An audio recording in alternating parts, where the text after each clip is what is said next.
Bom dia, que a graça e a paz do Senhor Jesus Cristo seja em sua vida, no seu lar, em seus negócios. Quero agradecer a Deus por permitir entregarmos nossas primícias a Ele e juntos desfrutarmos de mais um dia dessa palavra que se encontra no livro de Zacarias, capítulo 4, versículo 6. Então ele me explicou: esta é a palavra do Senhor a ser entregue a Zorobabel, não por força, nem mediante a violência, mas pelo poder do meu espírito, afirma o Senhor dos Exércitos. Ao meditar sobre este versículo, mas com o entendimento do contexto, o Senhor me levou a refletir sobre reconstrução. Sim, em tempos de grandes manifestações emocionais e grande capacidade de discernir o potencial humano, nos deparamos com essa responsabilidade de sermos dirigidos pelo Espírito Santo. Como o versículo deixa claro, essa frase foi uma declaração de encorajamento da parte do Senhor direcionada a Zorobabel. Então, é importante entender brevemente o contexto em que ela aparece. O povo judeu havia retornado à cidade de Jerusalém após décadas de cativeiro. Eles tinham a tarefa de reerguer a cidade e, especialmente, num primeiro momento, reconstruir o templo. Então, o Senhor levantou homens valorosos para liderar e encorajar os judeus remanescentes na tarefa da reconstrução do templo e na consequente restauração de Jerusalém. Zorobabel era um desses homens. Ele era um descendente legítimo do rei Davi e assumiu a posição de líder de Judá naquele período. Ao seu lado também estava o sumo sacerdote Josué, que trabalhou junto de Zorobabel na reconstrução do templo. Mas o povo precisava ser encorajado, precisava saber que, apesar de suas falhas e limitações, Deus não falharia em cumprir o seu propósito. Então, para encorajar e comunicar sua vontade àquele povo, o Senhor levantou os profetas Ageu e Zacarias. O ministério profético de Ageu falou muito sobre a reconstrução do templo, enquanto que o ministério de Zacarias, embora também tenha falado sobre a reconstrução do templo, enfatizou de forma especial as bênçãos futuras que aguardavam a comunidade restaurada.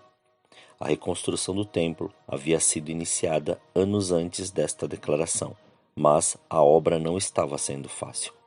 Oposições internas e externas ameaçavam a conclusão da obra. Além disso, o próprio povo estava abatido e intimidado diante das suas próprias limitações e incapacidades. Em comparação com o primeiro templo, que havia sido construído durante o reinado do rei Salomão, a situação da reconstrução do templo no pós-exílio era completamente outra. No tempo de Salomão, Israel era um reino poderoso e contava com inúmeros recursos.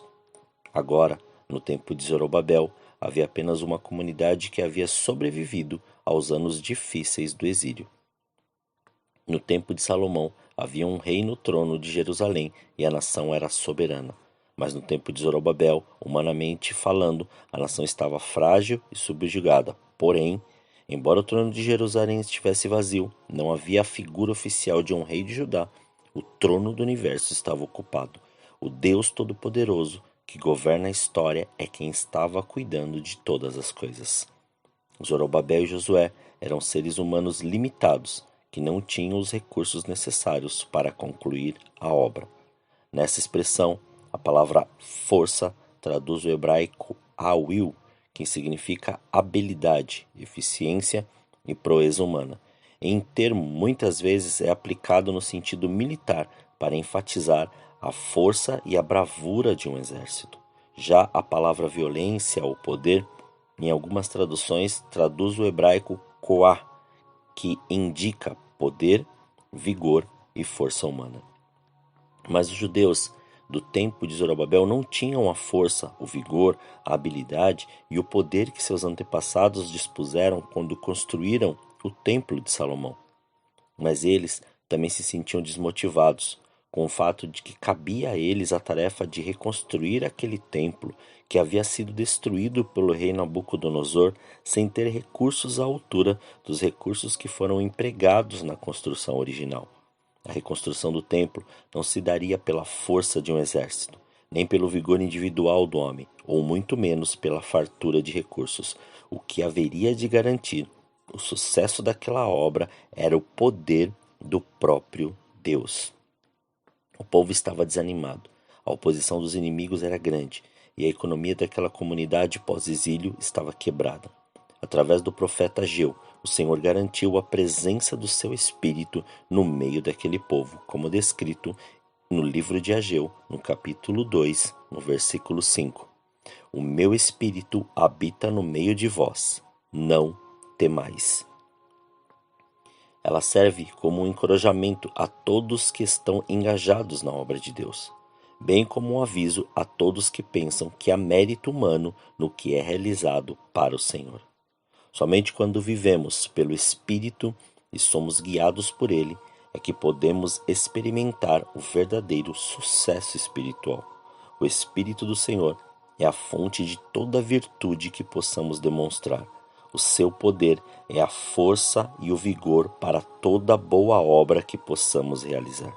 Jamais devemos cair no erro de pensar que a obra do Senhor depende da força do nosso braço ou do arranjo da nossa sabedoria.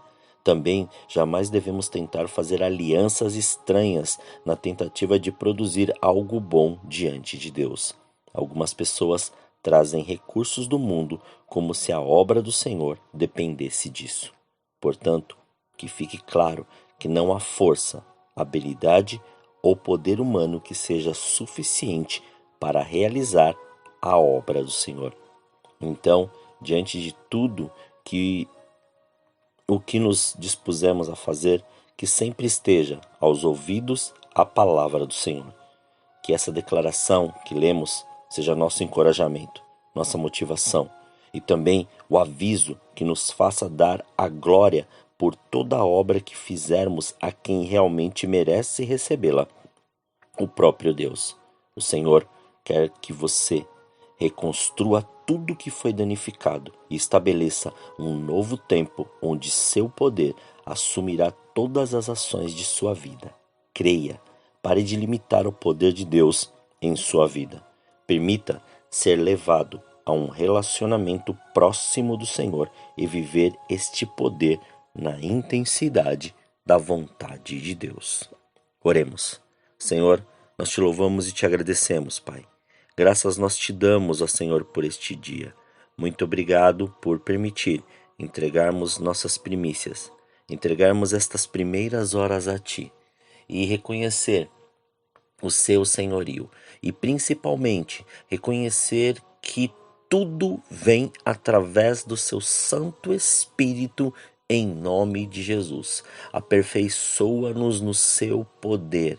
Dá-nos, Pai, a direção e dá-nos a condução de tudo que nós temos e como temos que fazer.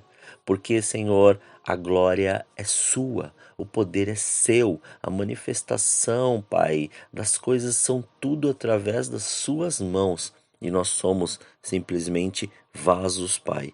Vasos, Pai, que são moldados e são, ó Pai, colocados para poder fazer e realizar a sua vontade. E assim como foi ali com os teus filhos na reconstrução, Senhor, ali daquele lugar, principalmente ali, Senhor, do templo, Pai, que tinha sido destruído, assim também nos use, Pai. E comece através de nós, dá-nos este entendimento, Espírito Santo de Deus, que possamos, Pai, reconstruir todo o nosso ser, este templo espiritual que o Senhor assim edificou em nós, que é, Pai, a nossa vida. E a partir daí possamos ser direcionados pelo Espírito Santo para poder mover este sobrenatural sobre a vida de todos aqueles que necessitam. Senhor, graças te damos.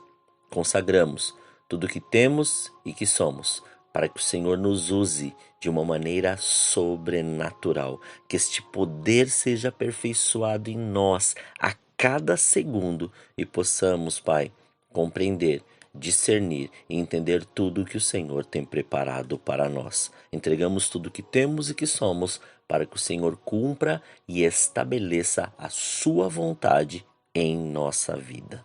Pai, muito obrigado. Graças nós te damos em nome de Jesus. Amém. Que o Senhor te abençoe, te guarde e que você tenha um dia abençoado em nome de Jesus.